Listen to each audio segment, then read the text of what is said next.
قال دمنۃ لأخیہ کلیلہ، چنانچہ دمنہ نے اپنے بھائی کلیلہ سے کہا، یا اخی، بھائی جان، ما شان الاسد، ما شان الاسد، شیر کو کیا ہو گیا ہے، ما شانہ، شیر کو کیا ہو گیا ہے، مقیما مکانہ، اپنی جگہ یعنی اپنے کچھار میں بیٹھا رہتا ہے، اقامت ٹھہرنا، مقیمن حال بن رہا ہے یہاں، لا یبرح ولا ینشط،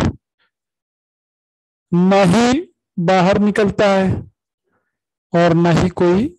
سرگرمی کرتا ہے، کوئی ایکٹیویٹی کرتا ہے۔ قال له کلیلۃ، کلیلہ نے اس سے کہا، ما شأنک انت والمسألۃ عن ھذا، تمہیں اس کے بارے میں جان کر کیا کرنا ہے، اس کا معنی ہے ما شأنک انت والمسألۃ عن ھذا، تمہیں اس کے بارے میں معلوم کر کے پوچھ کر کیا کرنا ہے، یعنی تمہارا اس سے کیا لینا دینا، تمہیں اس سے کیا سروکار۔ نحن علی باب ملکنا، ہم اپنے بادشاہ سلامت کے دروازے پر ہیں، آخذین بما احب، جو وہ چاہتے ہیں اسے ہم لیتے ہیں، ٹھیک ہے، اخذ بھی لینا، ہم یا کرنا، ہم وہی کرتے ہیں یا وہی لیتے ہیں، وہی جو وہ چاہتے ہیں، جو پسند کرتے ہیں وہ ہمارے لیے، ہم وہی اسی کو لیتے ہیں۔ وَتَارِكَيْنِ لِمَا يَكْرَهُ، اور اس کو چھوڑ دیتے ہیں جس کو وہ ناپسند کرتے ہیں، جس کو پسند نہیں کرتے ہیں۔ تو ہم اپنے بادشاہ کے مرضی، بادشاہ کی، اپنے آقا اور بادشاہ کی مرضی کے تابع ہیں، ہمیں اس چیز سے کیا لینا دینا کہ شیر کیوں کچھار سے باہر نہیں آتا، اس چیز سے ہمیں کوئی لینا دینا نہیں ہے۔ وَلَسْنَا مِنْ أَهْلِ الْمَرْتَبَةِ الَّتِي يَتَنَاوَلُ أَهْلُهَا كَلَامَ الْمُلُوكِ وَالنَّظَرَ فِي أُمُورِهِمْ، اور مزید کلیلہ کہہ رہا ہے کہ وَلَسْنَا مِنْ أَهْلِ الْمَرْتَبَةِ، اور ہم ان لوگوں میں سے نہیں ہیں، الَّتِي يَتَنَاوَلُ أَهْلُهَا كَلَامَ الْمُلُوكِ، ہم ان عہدے داروں میں سے نہیں ہیں جن کا کام کیا ہوتا ہے، بادشاہوں کے کلام اور ان کے معاملات میں غور و فکر کرنا ہوتا ہے، ٹھیک ہے نا۔ تناولا، یہ تناول تناولا، تناولا بالبحث، تناولا کسی چیز کے بارے میں ہوتا ہے، تناول الموضوع هذه القضیہ، کسی مسئلے پر ڈسکس کرنا، تبصرہ کرنا، اس پر انالیسس کرنا، اس کے لیے تناولہ کا لفظ لاتے ہیں۔ تو کہہ رہے ہیں کہ وَلَسْنَا مِنْ أَهْلِ الْمَرْتَبَةِ، ہم ان مرتبہ یعنی عہدے داروں میں سے نہیں ہیں، ہم نہ کوئی وزیر ہیں اور نہ ہم کوئی تجزیہ نگار ہیں جن کا کام بادشاہوں کے کلام، بادشاہوں کی گفتگو اور ان کے معاملات میں غور و فکر کرنا ہوتا ہے۔ فَأَمْسِكْ عَنْ هَذَا، لہذا تم اس چیز سے دور رہو، اس سے باز رہو، اس معاملے سے، اس مسئلے سے دور رہو۔ امسکان منی ہٹنا اور رکنا، باز رہنا۔ وَعْلَمْ، اور جان لو، أَنَّهُ مَنْ تَكَلَّفَ مِنَ الْقَوْلِ وَالْفِعْلِ مَا لَيْسَ مِنْ شَأْنِهِ أَصَابَهُ مَا أَصَابَ الْقِرْدَ مِنَ النَّجَّارِ، کہہ رہے ہیں اور جان لو کہ وہ شخص جو کوئی ایسی بات یا ایسا کام کرتا ہے، تکلفہ منی زبردستی کرتا ہے، ٹھیک ہے، مشقت اٹھا کر کرتا ہے۔ تکلف اصل میں کہتے ہیں کسی چیز کو کرنے میں مشقت اٹھانا، اسی لیے جو دعوت ہوتی ہے، اگر کسی دعوت میں کچھ کھانا زیادہ ہو، اہتمام زیادہ ہو، اسے کہتے ہیں پرتکلف دعوت، یعنی ایسی دعوت جس کو تیار کرنے میں مشقت اور زحمت اٹھائی گئی۔ اسی لیے کہتے ہیں کوئی کسی کے گھر جاتا ہے تو تکلف مت کیجیے، بغیر تکلف کے کھائیے، یعنی کھانے میں خواہ اپنے آپ کو مشقت میں مت ڈالیے، یعنی بلا تکلف، بغیر اپنے آپ پر کوئی بوجھ ڈالے ہوئے کھائیے، فرینک ہو کر، کھلے اس کے ساتھ، من کے ساتھ۔ تو من تکلف من القول والفعل ما لیس من شانہ، جو اس کا کام نہیں ہے۔ ظاہر سی بات ہے، ایک کارپینٹر ہے، ایک شخص دوسرا کارپینٹر نہیں ہے، تو جو کارپینٹر نہیں ہے اگر وہ بڑھئی کا کارپینٹر کا کام کرے گا تو اس میں تو اس کو مشقت کرنی پڑے گی نا۔ تو کہہ رہا ہوں کہ جان لو وہ شخص جو زبردستی کوئی ایسا کام کرتا ہے جو جس کا وہ اہل نہیں ہے، اصابہ، تو اس کو بھی وہی مصیبت پہنچتی ہے، وہی تکلیف، ما اصاب القرد من النجار، جو تکلیف، جو درد اور جو تکلیف بندر کو بڑھئی سے، کارپینٹر سے پہنچی۔ اچھا، اب وہ واقعہ کیا ہے؟ بات یہاں کوٹیشن دیکھیے، بات کہی ہے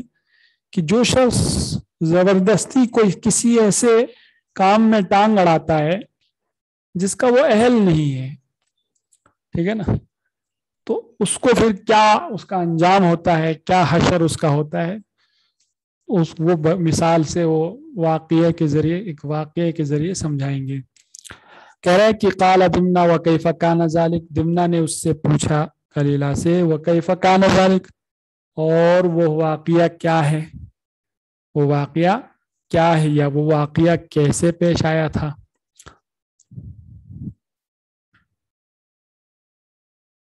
قال کلیلہ، تو کلیلہ نے کہا زعموا ان قردن، زعموا کے معنی آتے ہیں، زعموا لکھا ہے یہاں پہ، یہ غلط ہے، زعموا تنوین نہیں اوپر، زعموا، زعم یزعم مانے دعویٰ کرنا، تو زعموا سے جو بات کہی جاتی ہے وہ سچی نہیں ہوتی ہے، کوئی حقیقت میں، ریئل میں ایسی کوئی کہانی نہیں ہے، بنایا گیا خیالی، تو اسی لیے عربی میں کہتے ہیں زعموا مطیۃ الکذب، زعموا جو ہے جھوٹ کی سواری ہے، یعنی جو بات زعموا سے کہی جا رہی ہو اس کی صداقت میں کا اعتبار نہیں ہے۔ تو بہرحال جیسے ہم اردو میں کہانی وغیرہ اس طرح کی بیسلس سناتے ہیں تو اس میں کہا جاتا ہے کا لفظ استعمال کرتے ہیں یا لوگ کہتے ہیں، تو زعموا کا ترجمہ بھی ہم اسی طرح کرتے ہیں، انہوں نے دعویٰ کیا، لفظی ترجمہ ہو گیا، لوگوں نے کا دعویٰ ہے، لوگوں کا کہنا ہے، ٹھیک ہے، یا کہا جاتا ہے کہ ان قردن رآ نجارن، کہ ایک بندر نے کسی بڑھئی کو دیکھا، یشق خطبتن خشبتن بین وتیدین، وتت یا وتت جمع اوتات میخ، کہ وہ ایک شق یشق مانے پھاڑنا،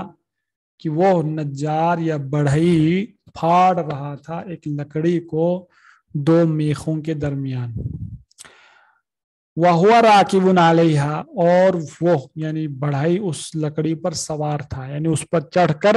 لکڑی کو کاٹ رہا تھا۔ فَأَعْجَبَهُ ذَلِكَ، أَعْجَبَ يُعْجِبُ إِعْجَاب، پسند آنا، اسے یہ چیز پسند آ گئی، یہ منظر اس کو پسند آ گیا بندر کو۔ ثُمَّ إِنَّ النَّجَّارَ ذَهَبَ لِبَعْضِ شَأْنِهِ، پھر وہ نجار اور بڑھئی چلا گیا اپنے کسی کام سے، لبعض شأنہ، کسی کام سے چلا گیا۔ فقام القرد، یہ بندر کھڑا ہوا، وتکلف ما لیس من شغلہ، اور زبردستی ایک ایسا کام کیا جو اس کا کام نہیں تھا، تکلف زبردستی کوئی ایک ایسا کام کیا اس نے جو اس کا کام نہیں تھا، شغل جمع اشغال، فراکب الخشبہ، چنانچہ وہ لکڑی پر سوار ہوا، چڑھا، جس لکڑی کو بڑھئی جو ہے کاٹ رہا تھا، وجعل ظہرہ قبل الوتد، اور اپنی پیٹھ اس نے میخ کے طرف کی، میخ کی جانب کی، قبل یعنی جانب، ووجہہ قبل الخشبہ، اور اپنا چہرہ لکڑی کی طرف کیا، فتدلى ذنبه في الشق، تو کیا ہوا؟ تدلم لٹکنا، زنب دم، پھر اس کا جو دم تھا وہ شق یعنی پھٹن، لکڑی کا جو شگاف ہوتا ہے اس میں لٹک گیا. ونزع الوتیدہ، اور اس نے میخ کو جو دو لکڑیوں کے درمیان تاکہ وہ آپس میں نہ مل جائے اس کے لیے وہ میخ یا جو دونوں کے درمیان میں گاڑ دی گئی تھی اس کو اس نے نکال دیا. جو ہی نکالا تو لزم الشق علیہ، اس کا دم جو ہے اس پھٹن کے ساتھ چپک گیا. فخر مغشیا علیہ، اور وہ بے ہوش ہو کر گر پڑا.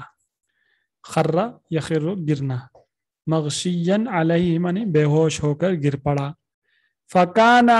ما لقی من النجار من الضرب اشد مما اصابه من الخشبہ.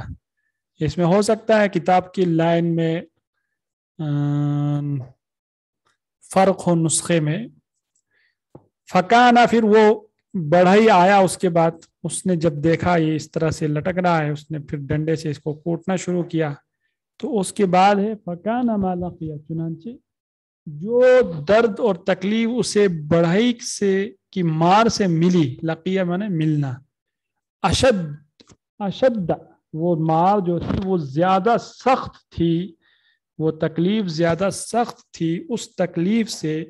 جو اسے لکڑی سے ملی. یعنی لکڑی کے اندر دم کے لٹکنے کی وجہ سے جو تکلیف اور درد ہوا اسے وہ کم تھا، بلکہ اس سے زیادہ درد اور تکلیف کس میں تھی؟ اس مار میں جو بڑھئی نے اس کے اوپر بجائی. ٹھیک ہے، آج اسی پر روکتے ہیں، انشاءاللہ اگلے لیکچر میں آگے پڑھیں گے.